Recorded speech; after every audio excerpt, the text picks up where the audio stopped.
Hello, everyone. Welcome. We'll allow some time for folks to trickle in.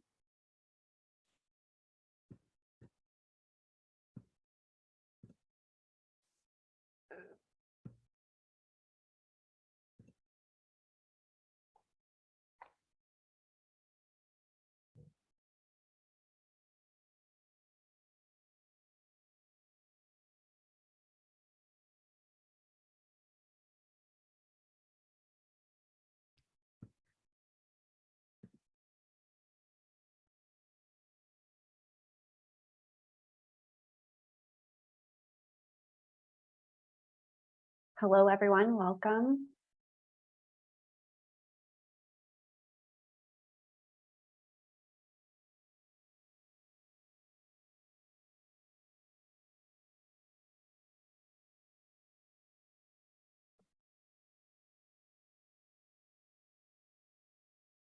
Great to see you all joining us on this rainy evening.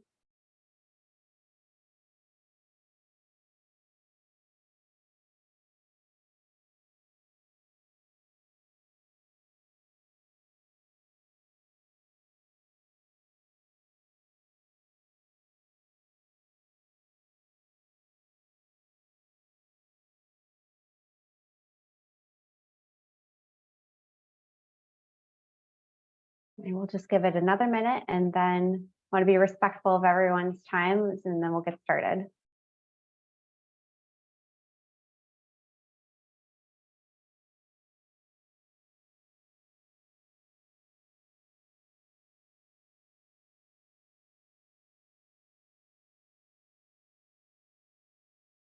All right, well, welcome everyone. My name is Sarah Wilson. I am the Executive Director for Uptown United. We are thrilled to have you here tonight for an educational webinar on what is equitable transit-oriented development and what does it mean for our neighborhood here in Uptown. We're thrilled to have a stellar panel of city experts and planning professionals to help us learn about the fundamentals of eTOD and city ordinances that could potentially impact future development in our neighborhood and the city across the city. So a few housekeeping notes. Please keep muted. Want to make sure that we're able to hear all the panelists. And so if you could please be muted, we would appreciate it. We've also disabled the chat for tonight. Please put any questions that you have down in the Q&A. We will be monitoring it throughout the course of the presentation. We will answer them in short order, and at the end of the presentation, we will ensure that we read aloud the questions and redirect them to the panelists to make sure that you all can hear the answer. So we're excited tonight to welcome Alderman James Koppelman of the 46th Ward and Kylie Roshinsky, his Chief of Staff. And so I will turn it over briefly to you, Alderman Koppelman. Thank you, Sarah, and welcome again, and thank you for joining our educational presentation on equitable transit-oriented development. We're lucky to be joined by experts on eTODs to help break down how the new and extensive connected communities ordinance improves upon our transit-oriented development. We also had the opportunity to utilize the site development study at the southeast corner of Wilson and Broadway to put the new eTOD ordinance into the context for the 46th Ward. The 46th Ward continues to see interest in development, and this is an opportunity to learn about zoning and development policy without discussing a specific proposal. Keep in mind, there is no specific proposal yet in place. So understanding the new opportunities with eTOD set us up to make informed decisions about our community in the future. I'll end by giving a huge shout out to Uptown United team for making this event and study possible. So now I'll pass it back to Sarah to get our presentation started. Wonderful. Thank you, Alderman. And I'd be remiss if I did not highlight one of our key staff members helping facilitate this meeting and the whole process, the Director of Neighborhood Services, Justin Whittle. If we do not get to your question tonight, you can feel free to email him. We will follow up with you. We'll put his contact information down in the chat. So the purpose of this whole webinar is to better understand what is transit-oriented development and what is equitable transit-oriented development. We know that there's a lot of construction happening in our community. We also know that there's a lot of infrastructure investment in our community. And how do these two things tie together? Do they tie together? We really want to better understand this. And so we are pleased to pass this over to Elevate Chicago's Roberto Boquejo, who is the executive director, to break down what exactly is eTOD. Roberto? Thank you, Sarah, and thank you everyone for coming to learn about what equitable transit-oriented development is and how it can affect our neighborhoods. Let me start by introducing our organization, Elevate Chicago. We are a coalition of organizations working together to make Chicago neighborhoods more equitable, healthier, and more resilient to climate change using our transit system to attract equitable investments to communities. And our members are all in this slide and include community-based organizations like Palenque LSNA, Garfield Park Community Council, or the Emerald South Collaborative, as well as citywide organizations like the Chicago Department of Public Health or the Chicago Community Trust. Since 2017, Elevate Chicago has invested about $10 million to support development, policy, and storytelling about equitable transit-oriented development, or eTOD. And we truly believe that eTOD can address many of Chicago's challenges. So let's go to the next slide, please. So what is TOD, or transit-oriented development? As many of you know, American cities are very car-centric because for many decades we have planned and developed them to be that way, with cars and drivers at the center. And this has caused many problems like traffic congestion, air pollution, physical and mental health issues, and escalating costs for individuals, for families, for employers, for cities. So a few decades ago, American cities started to experiment with a different way of growing called transit-oriented development, or TOD.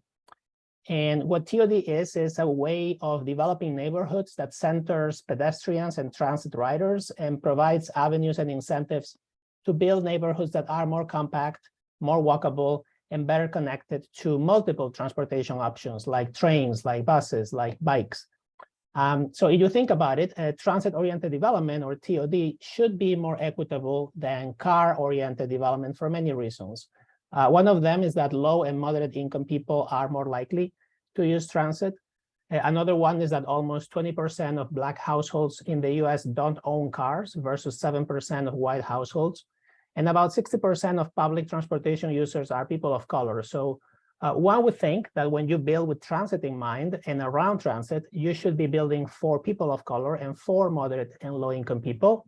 But that has not been the case.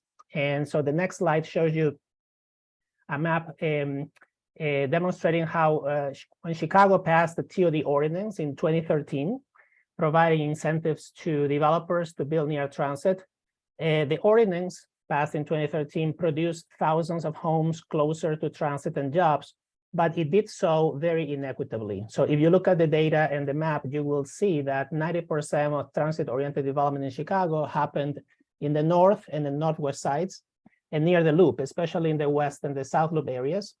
And in those areas, TOD has often been unaffordable for low and moderate income people, and the units built have been in general too small for many working families and many extended families. And at the same time, if you look at the map again, the rest of our city, especially the south and the west sides, saw almost no development near transit during that period, even with incentives. And many CTA stations in those areas are surrounded still to this day by vacant lots and buildings. So we can move to the next slide. While transit-oriented development has many benefits, TOD has often contributed to accelerate gentrification and displacement of people of color in many of the communities where it has taken place, such as in Uptown, for instance, or Logan Square. And at the same time, it has bypassed many majority Black communities in Chicago where displacement looks like ongoing depopulation due to this investment. And the slide shows you a few of the numbers that we showed to demonstrate this type of displacement in our city. So the next slide shows you two examples of how these issues show up and look like on the ground. On the left, you see a $300 million red line CTA station located at 95th Street. And this station is beautiful, it's fantastic, but it's currently lacking development and it's surrounded by vacant lots and drive-throughs. It's very hard to walk to and from due to car traffic, a little dangerous. And on the right side, you see the other example of gentrification and displacement. You can see a before and after picture of the California Blue Line Station area in Logan Square, where local Latino businesses left the community as unaffordable apartments were being built. So what is equitable TOD? Here in this slide, you see a few of the definitions that we use. But basically, when we started Elevated Chicago in 2017, we wanted to propose to the city a different type of TOD, equitable TOD, the benefits of walkable, thriving, safe communities through an equity lens. And in a nutshell, eTOD is about building next to transit, putting equity at the center, and ensuring that new development benefits first and foremost people of color, moderate and low-income families, and people who traditionally have been excluded from the table where decisions about development are made. eTOD does not look like a high rise of luxury studios and one bedrooms. To the contrary, it looks like affordable homes for families next to a train stop. It looks like small businesses located close to CTA stations and bus routes, or it looks like community centers with free programming and services that can be accessed easily by walking, biking, or on public transportation. And our goal is to spread the benefits of transit-friendly communities to save Chicago residents money, combat climate change, improve health indicators, and make us more racially equitable. And you can see some of those benefits in this slide, and there are many more. So let me just finish with a few examples of what our work looks in the ground. This slide here shows you some of the developments that we are supporting across Chicago, from community centers to small businesses to affordable homes, all of them led by developers working very closely with community leaders and residents and making sure that community engagement and community ownership are part of the deal, and that our community engagement principles are applied. The next slide shows you also how we want to make sure that the walk from those developments to the stations and back is protected against flooding and climate change issues. So we invest also in green infrastructure near CTA stations. And finally, the last slide shows you that we want these developments to be thriving and beautiful. We want them to be green, but we also want to make sure that the walk to and from the station is pleasant, is reflective of the community's culture, and is safe for pedestrians, bikers, people in wheelchairs.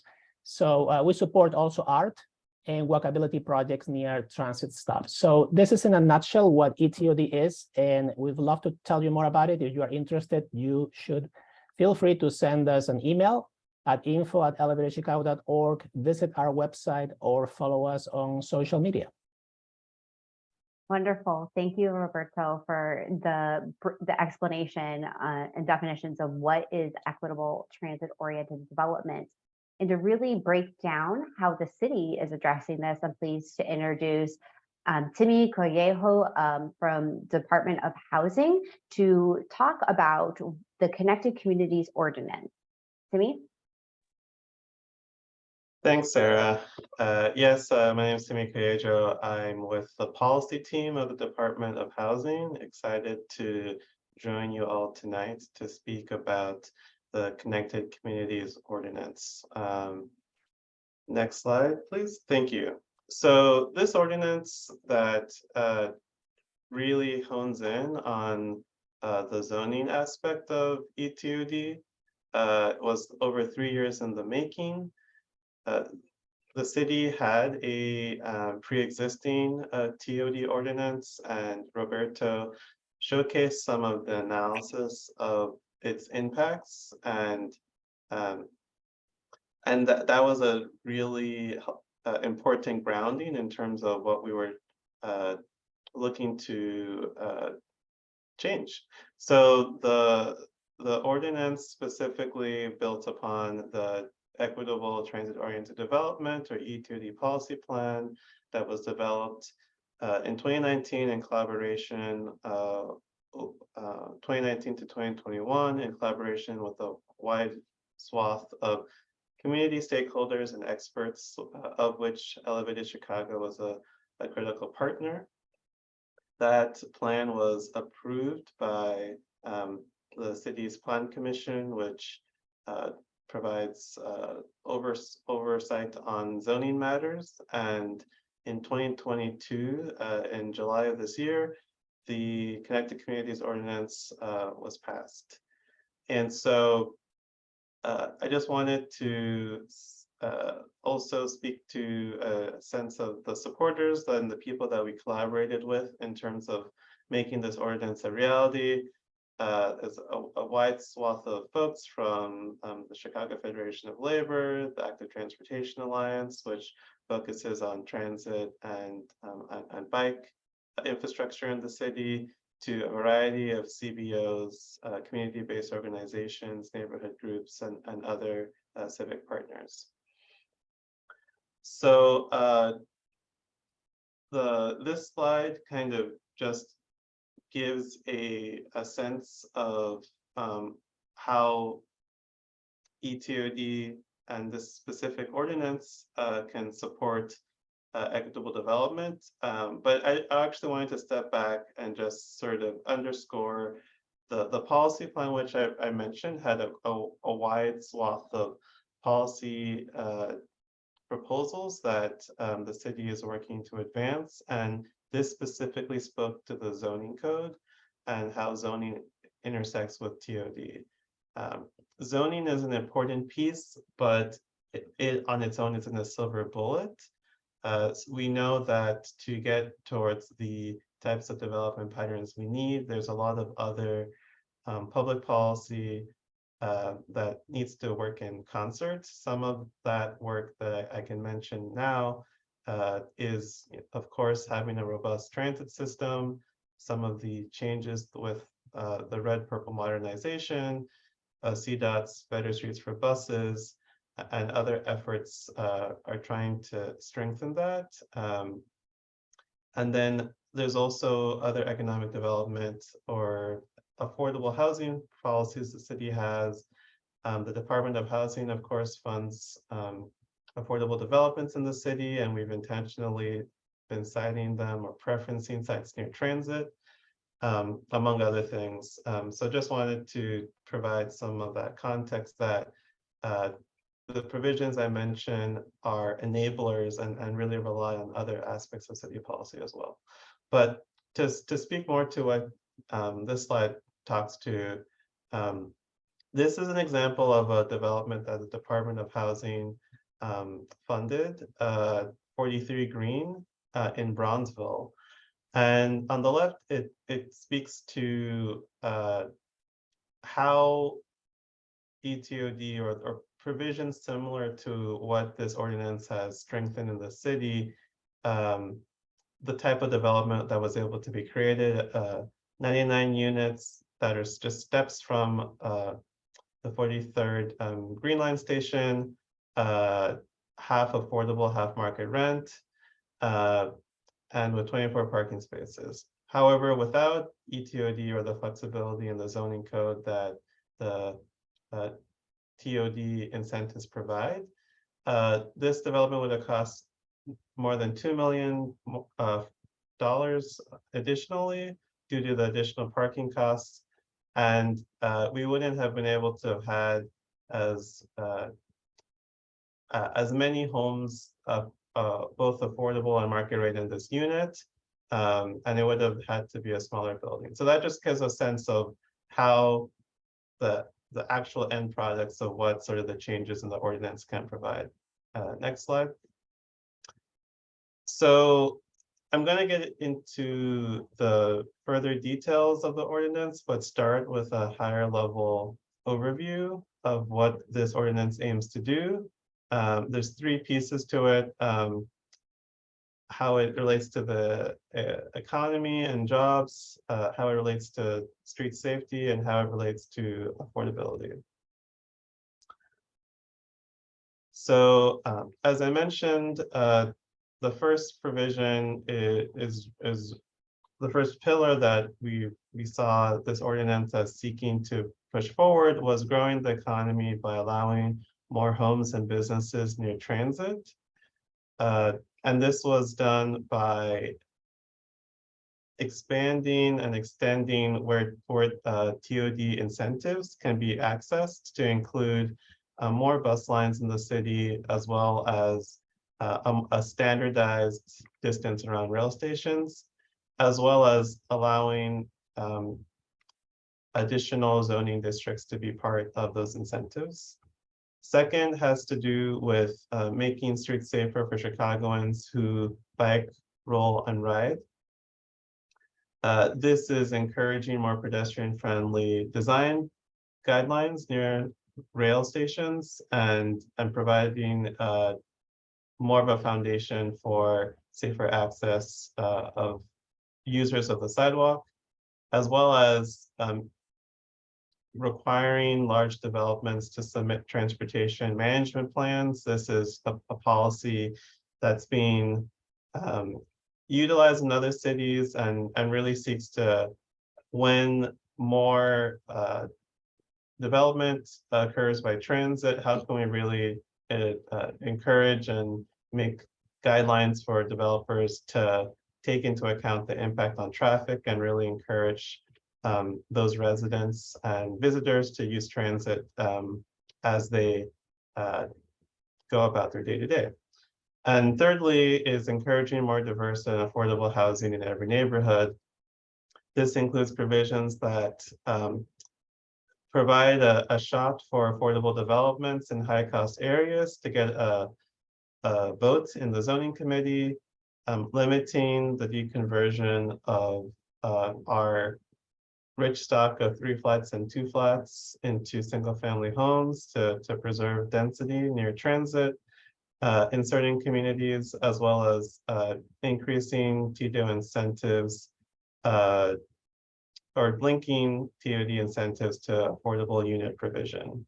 And we understand that Chicago has a wide variety of neighborhoods that have different needs.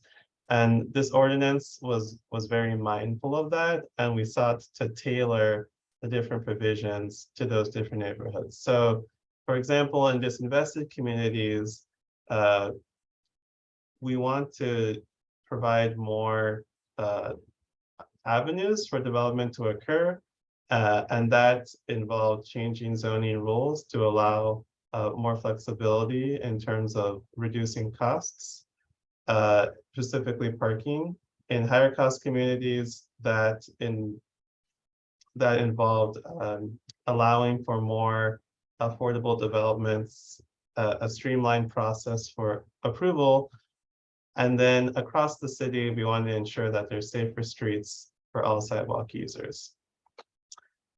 So before I go into further detail, I'll provide some signposts as to what the ordinance does and what it doesn't do. So it does allow equitable TODs citywide, a greater number of them. It allows for a community and market to shape parking demand near transit. It allows for density bonuses to be linked to the provision of affordable units. It allows for reduced costs for these types of projects, as well as requiring people-friendly design guidelines for new construction near rail stations. What the ordinance doesn't do is it doesn't change the existing processes for development approvals. It doesn't circumvent design reviews. It doesn't allow for larger developments by right, and it doesn't change existing zoning. And for example, it doesn't allow for very high density on side streets or new commercial on residential blocks.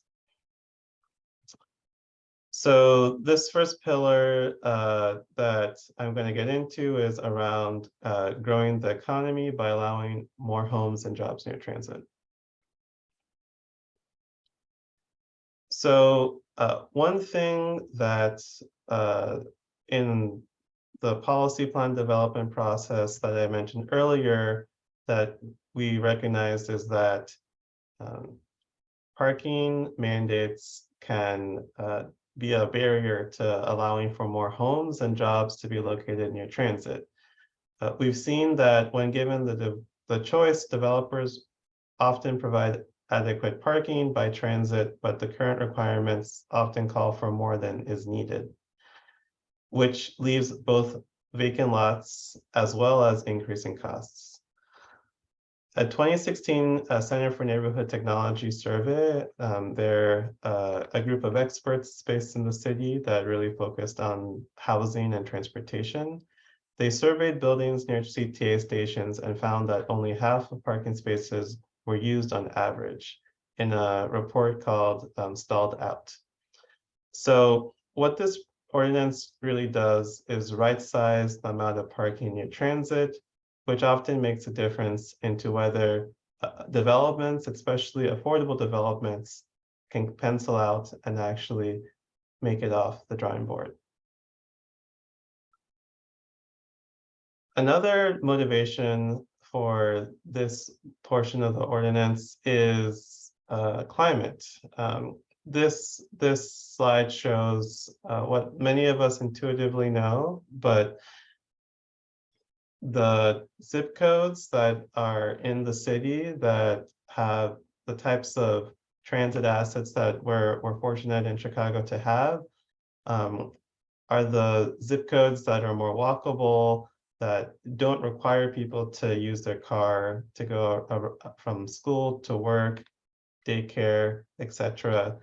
And those are the types of communities that are contributing fewer carbon emissions. This map comes from researchers at UC Berkeley that provided models of carbon emissions of households. And you can clearly see that the denser parts of the city, especially neighborhoods like Uptown, are contributing fewer carbon emissions than more suburban, car-centric parts of our region. And so that's a major aspect that we want to bring to bear, is that the building stock and our transportation systems make very large contributions to the climate picture, and we really see more walkable neighborhoods that are supportive of transit as a big part of that. Next slide. So I've been talking about the TOD incentives, and I just wanted to quickly provide a little bit more detail about what this means in the zoning code. The zoning codes refers to TODs, transit-oriented developments, as TSLs, transit served locations. So it doesn't particularly matter, but just a notation I wanted you all to be aware of. So as I mentioned, these incentives build upon are based on the existing default of the zoning code, which is 1 parking space per residential unit, but being mindful of what the research has shown, and the fact that being by transit means that fewer of those residents are likely to require a car, that these incentives provide more flexibility in terms of those citywide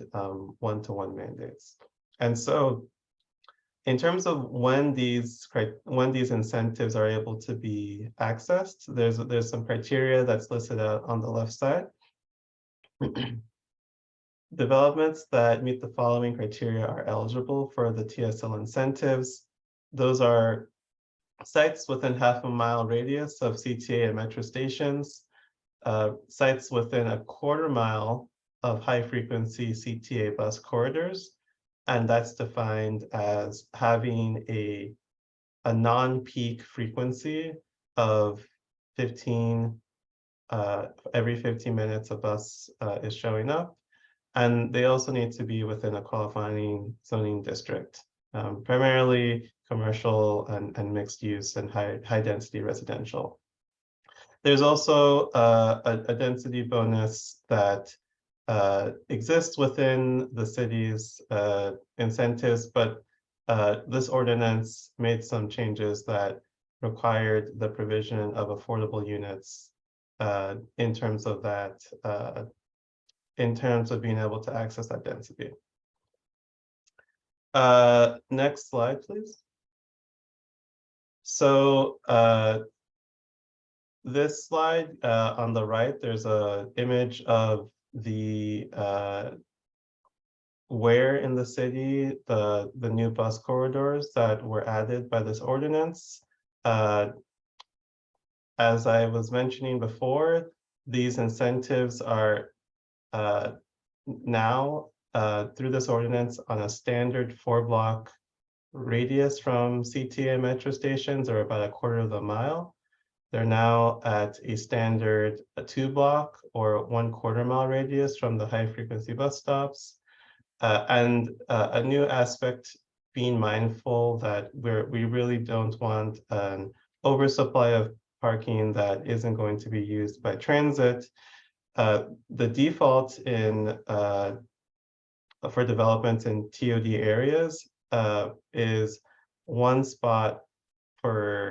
parking spot per 2 units, with the flexibility to build up to 1 spot per unit, or the flexibility to provide no parking spots in a given residential development, and also making some adjustments to allow these reductions to apply to high density residential developments. Next slide. So here is just a image of a map of the 46th ward, and the purple parcels on the map show the units that previously were able to take advantage of these TOD incentives, and the orange show newly eligible parcels. And so a lot of this has to do with the new buses that are now eligible in Uptown, including the 81 Lawrence bus, 146 Inner Lakeshore and Michigan Express, among others. So this next piece is about the second pillar, which is making streets safer for Chicagoans who walk, bike, and roll. And just wanted to stick on this slide for a second, because this is really explaining the life and death aspect of what this work means. The number of Chicagoans killed by a car within a half a mile of a train station was 83 people in 2021, and that's 83 mothers, fathers, children, and it's a really significant issue that sadly is getting worse. In 2022, traffic crashes causing serious injuries and fatalities were up 19% in Uptown, and it's a issue that is happening citywide and nationwide in terms of post the onset of COVID, traffic fatalities, especially those of pedestrians, have been increasing. And we see this ordinance as being one step in remedying those tragedies from occurring. So a goal of this ordinance is to make the streets safer for Chicagoans as they get around their day-to-day on sidewalks. And these images here show the types of developments, patterns that we're looking to discourage by transit in this ordinance. You can see curb cuts as well as drive-throughs. These are just the types of development patterns that we know are more likely to raise the risk that pedestrians may be injured or worse. And the next slide gives images of the types of streetscapes that we really do want to encourage for Chicagoans by transit. And these are streets with sufficient sidewalks that are activated for foot traffic to support small and local businesses, and that have parking that is in the rear to really allow for again, avoiding those conflicts between pedestrians and cars, as well as allowing for just more enjoyable streets to go and access your homes or transit. So just a little bit more about what this ordinance does is it takes some provisions of the zoning code called pedestrian streets, and it requires those design guidelines in new retail developments within a 4-block radius of rail stations in the city.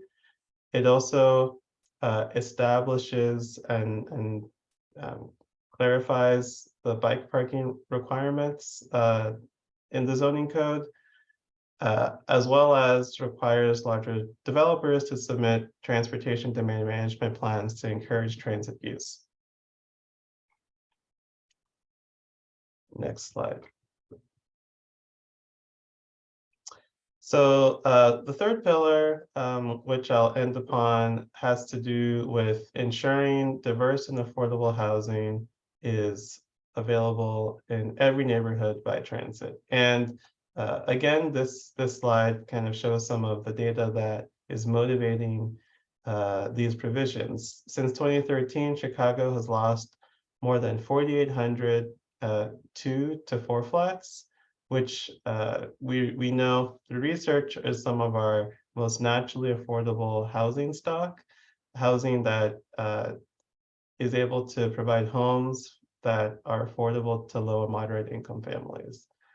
And we also know that the way that city subsidized units are allocated in the city isn't equitable, and from 93 to 2018, only 10% of city subsidized units were built in majority white and low poverty areas. And so provisions in this part of the ordinance spoke to both of those motivations. This image just gives a visual of the types of developments we're talking about. We're both talking about small multifamily 3 flats that you'll find on side streets by transit, as well as larger multifamily developments, and this one located in Woodlawn as an example.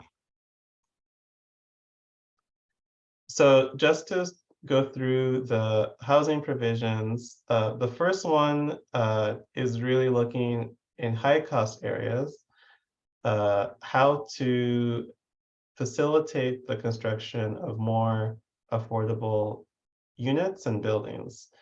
This provision would require an up or down vote in the zoning committee for affordable developments within 12 months. This is specifically in areas of the city that are higher cost. Uptown doesn't fit into this category, but it is a part because it's in the gentrifying category or at risk of displacement. But these, the reason that we were looking for this is just affordable developers, time is money, and having more consistency in terms of an expectation of when developments are able to have an up or down vote is able to really help them through these processes. The second is dealing with preserving affordability in gentrifying areas or those that have displacement pressures. This would prevent deconversions of 3 and 2 flats near transit. In those communities, it's a major challenge that we're seeing of those types of housing, setting aside being iconic Chicago structures, tend to be really important homes that are cheaper on average than, say, newer market rate construction. And so a big aspect of, in addition for the Department of Housing, in addition to building new affordable housing units, we're also squarely looking at how can we ensure we're preserving existing more affordable housing units too. And that provision is in more gentrifying displacement at-risk areas, and that provision does apply in Uptown. And citywide, there's provisions that look to increase affordability. This includes tying density bonuses to the provision of on-site affordable units, allowing developments to swap parking spaces for housing units, eliminating parking mandates in affordable housing units and developments to really give developers more flexibility, especially for those units where costs are really a significant sensitive area, and also being mindful of accessibility, encouraging ground floor accessible units in our 2 and 3 flats. This provision adjusts some aspects of the zoning code to make it easier to build on the ground floor so that fewer households have to worry about challenges going upstairs, for instance. So that's a quick run through of the housing aspects. I think the next slide should be my last one, and it's just underscoring how from the Department of Housing's perspective, from those in the city that have been working on this ordinance, we really want to increase equity and housing opportunity and affordability near transit. Living by transit has so many positive aspects, and what we need to do in addition to strengthening our transit in the city is ensuring that it's not a privilege for the few in terms of who gets to live by our city's really important transportation assets. And so this is a good place for me to stop, and I can give it to the moderator to tee up the next aspect. Wonderful. Thank you so much, Timmy, for walking through all the various components of the ordinance. Ordinances can get introduced, and it could be very confusing on what these actually mean. And so that was our goal with this webinar, is to break down what exactly is eTOD, what is this ordinance, and what could it potentially mean for our neighborhood. Here at Uptown United, as the neighborhood nonprofit economic development organization, this is a question that we're starting to see, and we ourselves want to know the answer. And so we hired the Lakota group to engage on a mapping site study analysis, if you will, to better understand how do you take the connected community ordinance and put it into practice? What could that potentially look like? What is possible? And so I'm pleased to introduce Kevin Clark of the Lakota group to walk through with his colleague Hannah Bader what they have discovered in looking at the ordinance and applying it to sites that are near transit. Kevin? Great, thank you, Sarah. We'll get to the presentation here. Again, my name is Kevin Clark. I'm with the Lakota Group. We're urban planners and designers in the city, and Hannah and I are going to go through what we've been working on with this site study with Uptown United. This is what we'll go through. First, the goals of the study and the study area, what we kind of the context and the site that we're looking at, and then what we call the mid, max approach, in which we start with a smaller scenario and kind of build up to show kind of the range of what that could be and the gives and takes of those different concepts. And so the goals of the study, to us, at the end of this, it's about having exciting and viable concept studies for the key parcels in Uptown, in the heart of Uptown, which is important. We want people to know that the community's overall vision for the key parcels, what they are. So just understanding what the potential could be. A big part of this, and from Sarah's perspective and Justin, is that Uptown remains at the forefront of planning for housing availability and affordability and equitable development as part of this project and as part of the study. And then that you have compelling imagery and ideas to continue the conversation and really advocate for redevelopment when that occurs. So really giving people a vision of what it can be and giving the tools for people to understand what this all means. So with that, I'm going to let Hannah walk through some high-level concepts and the study area. Yeah, thank you, Kevin. So now that we've heard about the eTOD and the Connected Communities Ordinance, let's dive into how this could actually play out in Uptown.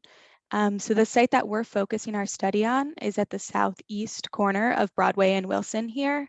And it was chosen as a site for study because of its proximity to the Wilson CTA Station, making it a viable candidate for the new eTOD ordinance. It's also a key location in the heart of Uptown, and there's also a lot of development pressure that's already happening around in this area.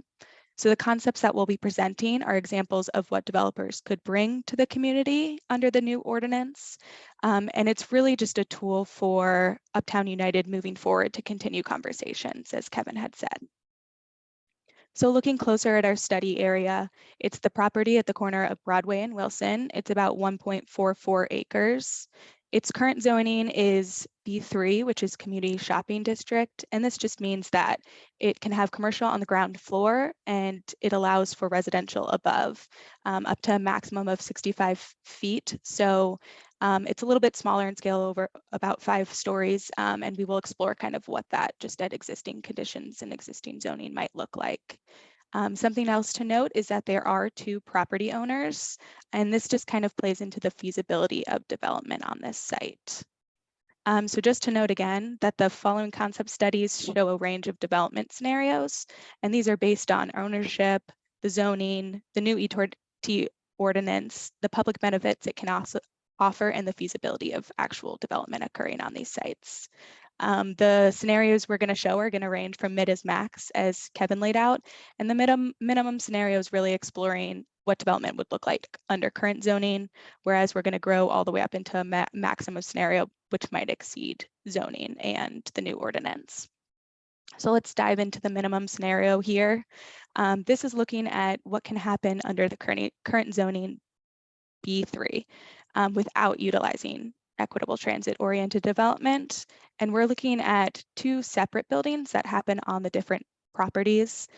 Both of them are staying within the current zoning at 5 stories. And you can see here that we have mixed use on the ground floor. We have retail that really kind of hugs the corner of Wilson and Broadway, creating this new pedestrian-oriented commercial avenue, both on Broadway and Wilson, to kind of give more of a public benefit to the community and really enhance the streetscape that already exists along Broadway and Wilson. Another key public benefit of this concept at the minimum scenario is pulling back the southern building from the southern edge of the parcel so that we can have this community open space that really complements the existing plaza and open space that is here, along with these community gardens. And this also just kind of limits the impact this development might have on the Stewart Lofts here. So now kind of just diving into what this would look like in context. If you look at the massing study here, you can see at this scale at 5 stories, it really relates to the surrounding context. The development you'll see at Wilson and Kenmore that is currently being developed, it's about the same height as that. And it's also very similar in height and scale to Stewart Lofts. And as I mentioned, it being pulled back from this southern corner, this really opens up this corner to provide a public open space for the community, but it also limits how much this residential development is within the kind of light and the views that already exist at the Stewart Lofts. And then when we kind of look just south down the at the massing, you'll see that we have a really strengthened commercial corridor here on Broadway and Wilson with the commercial uses and some of the pockets of open space that provide opportunities for gathering for the community here. So this is our minimum scenario. This is what could happen under current zoning. And now we'll jump to the mid scenario, which really looks at what equitable transit-oriented development could, developers could offer to the community with this new ordinance. So this is taking advantage of eTOD, which allows for an increase in building height. So you'll see the northern building is now at 9 stories. The southern raised a little bit to 6 stories, but we still want to keep it low so it's not impacting the Stewart Lofts. That's pretty important to this.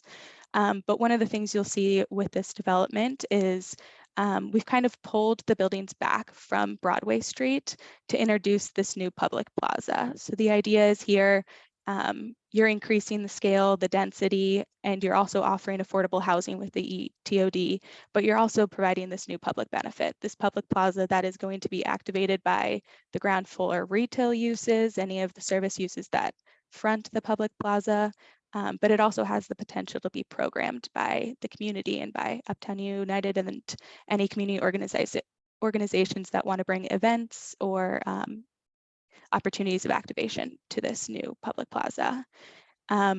This concept still maintains pulling back from the community open space, as I had said. So we have just an expansion of the existing plaza, as well as maintaining views to the Stewart Lofts. So just kind of looking at this as a massing, you'll see that the taller building, the 9-story, is similar in scale to the new development at Broadway and Wilson here. So it is a little bit taller in scale, but it still remains in context to existing conditions of the site. And the southern building maintains that 6-story building as to limit the blocking of the views for Stewart Lofts and improve this community open space. And I think this gives a really good example of just how prominent this plaza could be and the potential it has to offer back to Uptown and the community, right at a key location in the heart of Uptown. And when you're looking at it from this angle as well, you see that the commercial really strengthens those commercial corridors here, and really would give potential to activate this plaza space. So this one is, as I said, the concept with the equitable transit-oriented development in use for this concept. And the next concept we are going to look at kind of maximizes the potential of this site. It really utilizes the site to bring in the most residential units while also adding more affordable units on site. So this maximum scenario explores if a developer were to go above and beyond what is allowed within the current zoning as well as the eTOD, and working really closely with the city to build a 12-story building with added public benefits. This would bring a lot of affordable units to the community, as well as kind of strengthening some of the public benefits that could happen here. So you'll see that the retail still lines Broadway and Wilson. So we're really still maintaining that pedestrian-oriented commercial streets in this area and really strengthening, livening the streetscapes here. The biggest new push and public benefit for this is really pulling back where the start of this building is to have a new and unique public plaza that connected with the existing public space could really be an asset to Uptown. We're also showing that this development could have a civic space within the development. There is room for that on the ground floor, and this community space could really strengthen the activation and the programming that could occur on this public plaza. So when we look at this in massing, you'll notice that the 12 stories really fronts Broadway and Wilson. It really anchors that corner, and we're pulling it away from Kenmore Avenue so that we can still keep this open and it doesn't feel so dense in the area, and it kind of maintains with a similar context.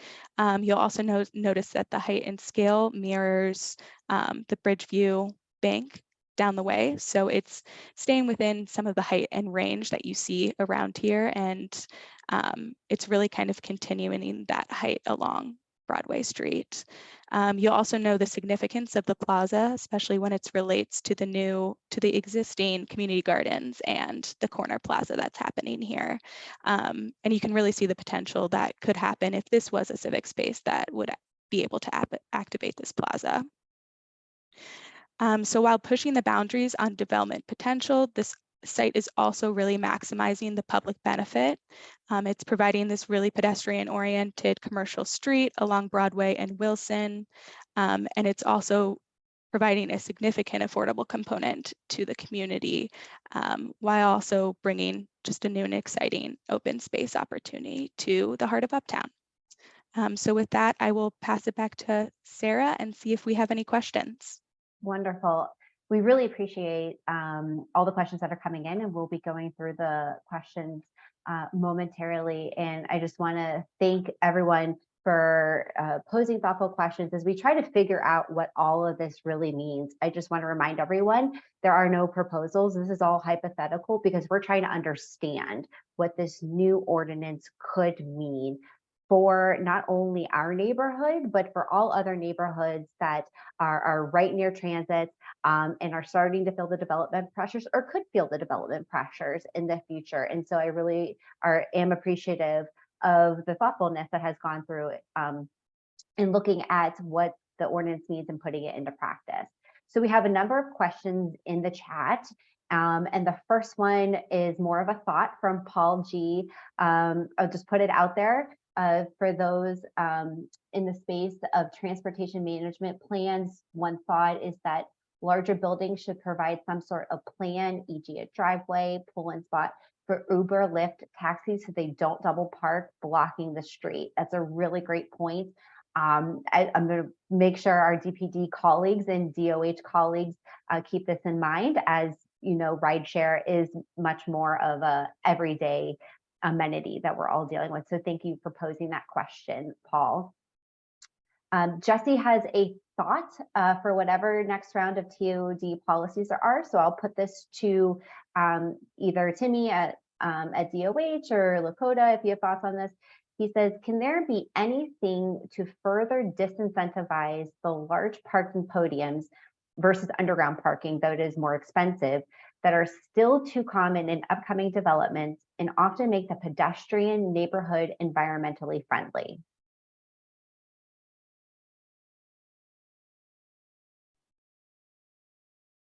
Anyone? Thoughts? Yeah, I can take a stab at that. Thanks for that question again, Timmy Koyejo with the Department of Housing.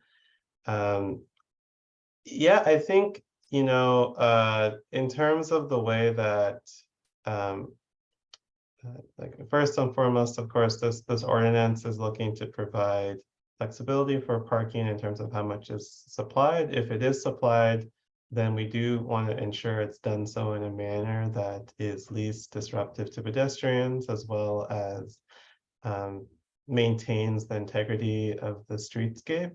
So in terms of, you know, underground parking, as you yourself mentioned, there are cost implications to that, but it's definitely something to keep in mind in terms of those podium style buildings. And, you know, we'll definitely pass this on, and just appreciate you sharing the feedback. And if I can add, this is Kevin Clark with Lakota. I really appreciate the thought. And to me, it's about creating either liner spaces that are commercial or active use spaces that are along those key walkways. In the case of Wilson and Broadway, making sure that you don't have the parking area along the street, so you don't have those dead zones.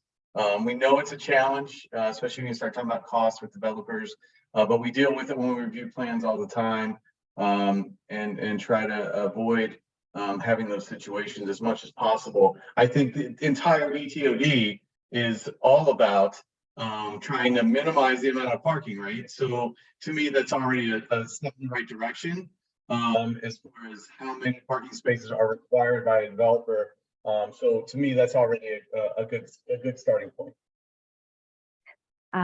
This is great. More questions are coming in, so I'm just going to go down the line. So guys, get ready. Timmy, there's another one for you. Paul G asks, I wonder if there could be also be a moratorium put in place for the destruction of existing / historic 6 and 8 flats, so that they be converted and not demolished and replaced with upzone buildings. Timmy? Yeah, no, appreciate the comment, Paul. In terms of us, as I mentioned, like we focused on 2 and 3 flats, smaller typologies of buildings. Definitely see that low-cost, unsubsidized housing also exists in 6 flats and 8 flats, and you know, appreciate that feedback, and I'll definitely keep this in mind in terms of what other potential typologies, the needs of other potential typologies. I'd also add that the city has other avenues in terms of trying to preserve that affordability, whether it's programs that provide repairs, funds for repairs in exchange for maintaining affordability, as well as other partnerships with orgs in the city that really focus squarely on preserving of those types of housing units. So there are a range of different tools, and I do appreciate the comment. Some really great questions, and I'll put this to either you, Timmy, or Roberto at Elevate. Does eTOD inform efforts to prioritize designated bus lanes or protected bike lanes? Thank you, from William Patterson.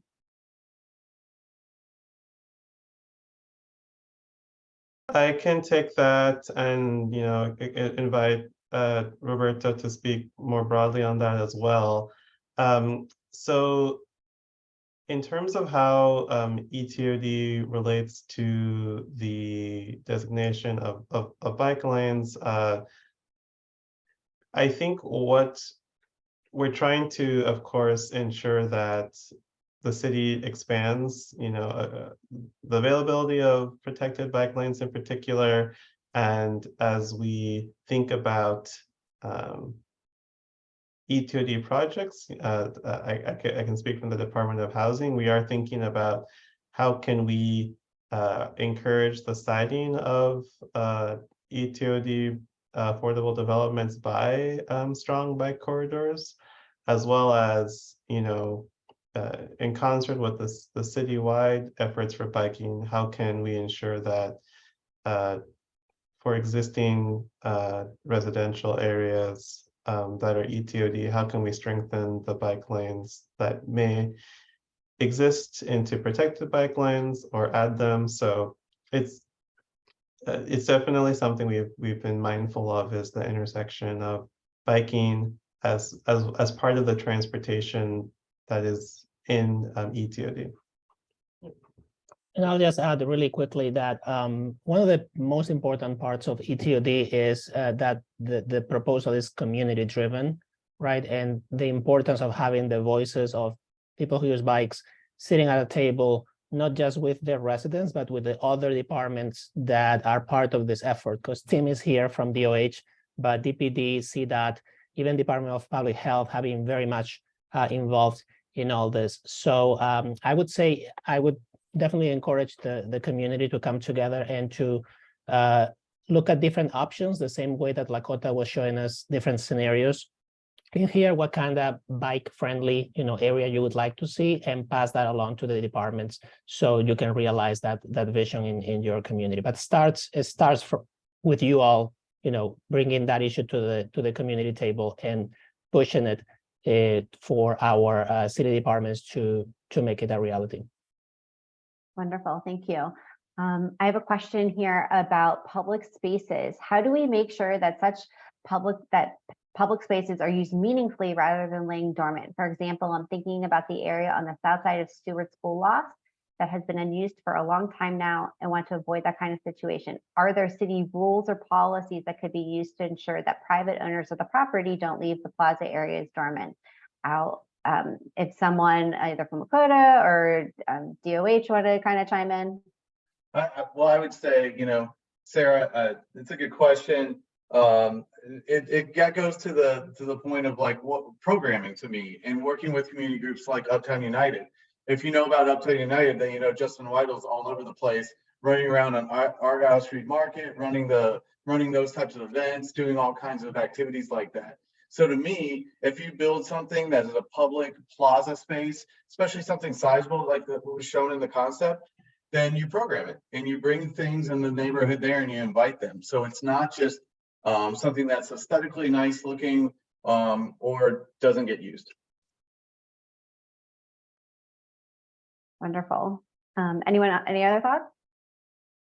Okay. This is Alderman Kappelman. I can add that there's much more to this issue. There was an expectation from the Department of Planning and Development at one point that the owner of Stewart School Lofts pay back the TIF that was used. And so they would not touch that property because there was still a question in place on what they were required or not required to do. That has now been resolved. It is private property, so the owner does have a legal right and constitutional right to leave the property as it is.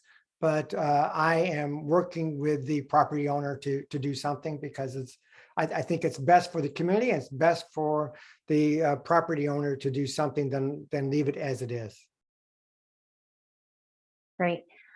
We have some questions about how units are sort of calculated through the ordinance and through the massing. So Lakota, if you could talk through how like the number of units and the potential percentage of affordable units can change from minimum to max. And if there's some type of proportional equation, how do you go about doing this in light of the ordinance and what the ordinance spells out? Yeah, I can speak to that. So the initial number of percentage of affordable units, it does change from mid to max scenario and across, and it's really kind of dependent on the total number of units. So it would be a percentage of the total units. And that is because as you're going from min to max, you're kind of getting more benefits and density bonus from the city, which would require adding more affordable units. And that's kind of based off the percentage that is required with the new ordinance. So it can range from 50% on. So it's kind of playing with what you can obtain with the ordinances by giving back, if that helps. Great, thank you. We have a question, we have more of a policy question. So I'll let Timmy or Roberto take this one. The premise is, wouldn't the maximum employment and flexibility of the Connected Communities Ordinance enable us to remove all parking and replace it with affordable units? Why anchor the community's initial ideas for using parcels to ones that are still car-centric? I can speak to that. The ordinance does provide more tools in that development toolbox, including when desired, a developer can make a request to eliminate parking if they're within close proximity to a transit station. So, we are, as speaking from the Department of Housing, especially when we think about affordable housing, while we want to be mindful of, some communities may require some parking. On the other hand, especially areas by transit, that is less necessary. So we're definitely in the business of trying to provide more affordable housing units and not spend our funds on parking. But the ordinance is designed to give that flexibility so that those types of determinations can be made in those communities by transit. I can't speak to the specific, if there was a question about the specific scenarios, I guess I would defer to Lakota on that, but from the policy standpoint, that's part of the Department of Housing's perspective.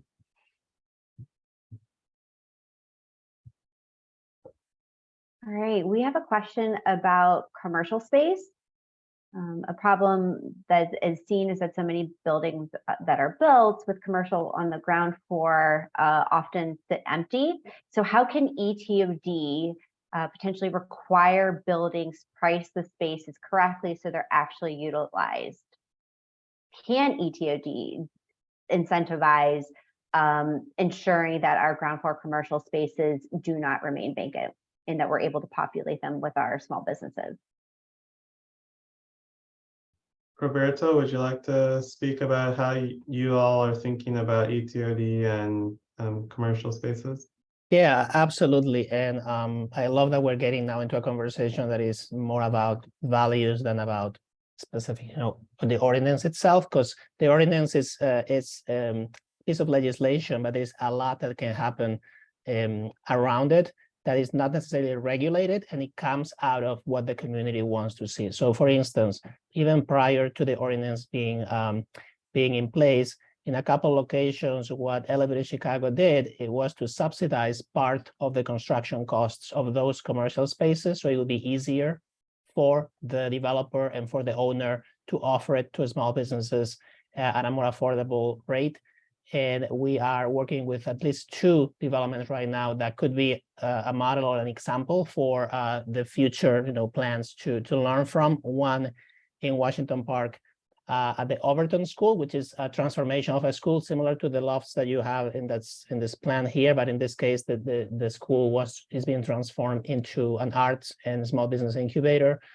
And the other place is in Garfield Park, where we have supported the Preservation of Affordable Housing, POA, the developer, to build commercial space and offer it to small businesses as part of a mixed income, mixed use development next to the Green Line station. So this is to say, the ordinance itself does not necessarily include any provisions on this.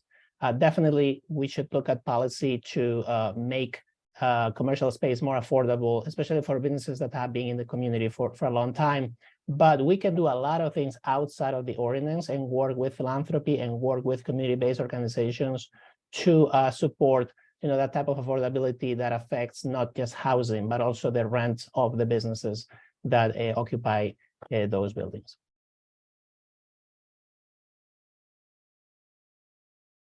Wonderful. I'm eager to keep that conversation and that engagement going. These are fantastic and thought-provoking questions. If you have any other questions, please feel free to throw them in the chat. We still have some time.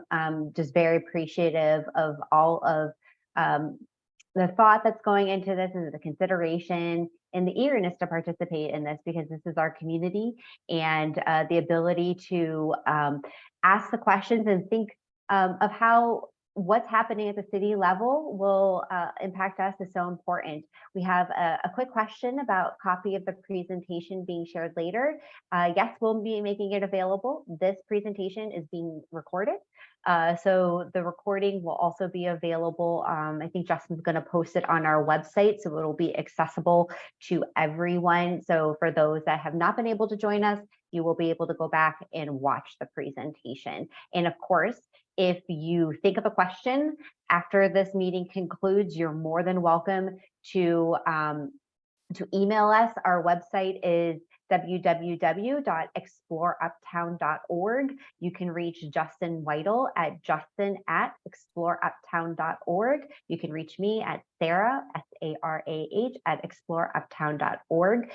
If you have any questions, comments, this is just the beginning of the conversation of really trying to understand what is possible.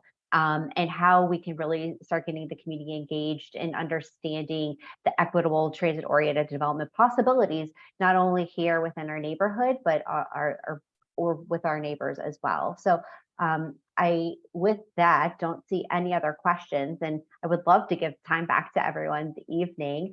Alderman Kappelman, anyone else on the panel have any final thoughts? I just want to say this was an incredible experience and very thought-provoking. And I just thank everyone for their contributions and incredible questions too. This makes me proud to be the alderman, to having so many people involved in this process.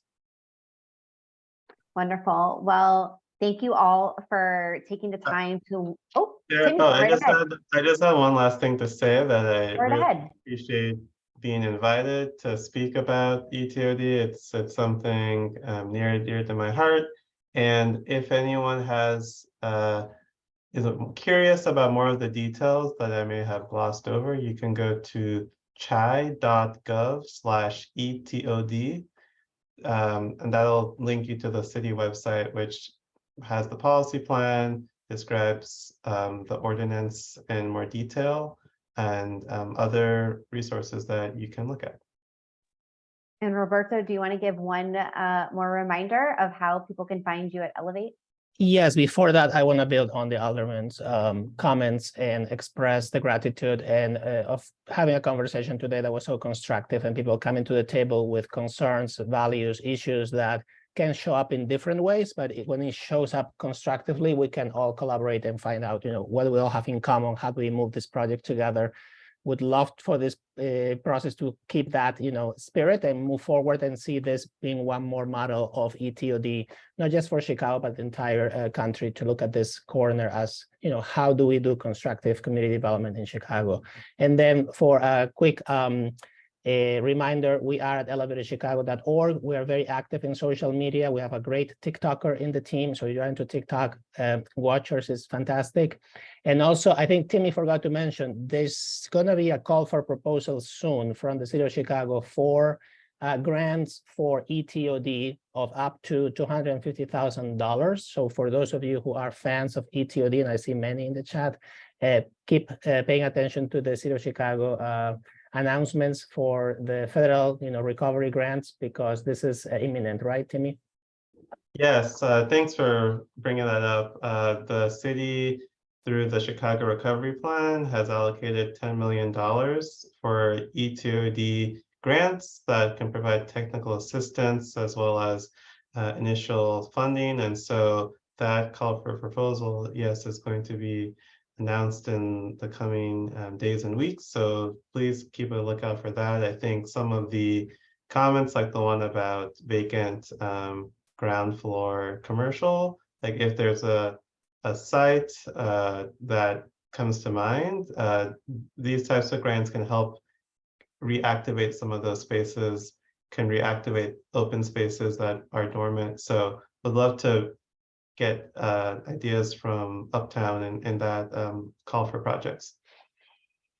Wonderful. I am learning so much tonight. I'm making notes that I need to check our inbox in the city's website for RFPs in the coming days. Again, I just want to reiterate that we're seeking to really educate us all on what all of this means. And there's no real life project. And so this is just the beginning of the conversation. And I really am appreciative of all you taking the time. Again, you can find us at www.exploreuptown.org. We do not have TikTok. We do have Instagram, although so you cannot find us on TikTok. But thank you so much for your time, your commitment, your thoughtful questions to ensuring that we're moving the community forward in a very thoughtful manner. So thank you all, and I hope you have a wonderful rest of your evening.